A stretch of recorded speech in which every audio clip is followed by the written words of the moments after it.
He scrapes the wall every day, then during outdoor time.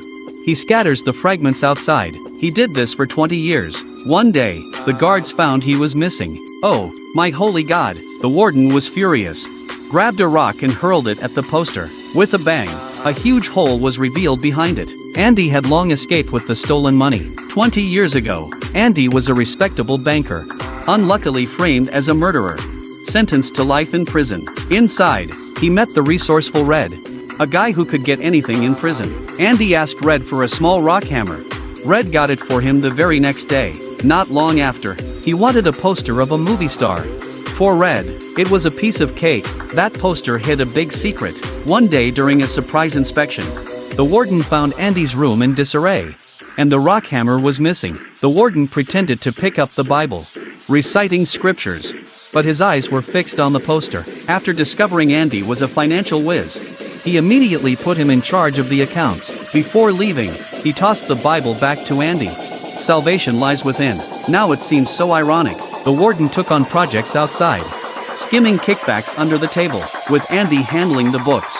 He had nothing to worry about. That day, after finishing the last account, it poured rain that night. By roll call the next morning, Andy was gone. The guards rushed into the cell. Good God! Everyone was stunned. The warden began interrogating furiously, starting with Red.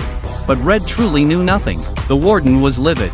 Grabbed a rock and smashed the poster. With a crash, a huge hole was torn open. Behind it was a gaping tunnel, big enough for a grown man to crawl through. A search of the prison turned up. Only an old prison uniform and a nearly broken rock hammer. Turns out, the day Andy got the hammer, he started secretly digging, disposing of the debris during outdoor time.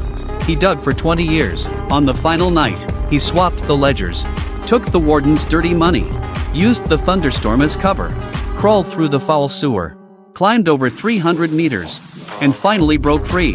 He stripped off his prison clothes, stood in the pouring rain, letting it wash over him. In that moment, he was completely free. He retrieved the money he'd hidden long ago, mailed the warden's crimes to the press. The next day, it made headlines. When the police arrived, the warden frantically opened the safe. Inside was only a Bible. On the title page, it read, "Warden, you were right." Only then did it hit him.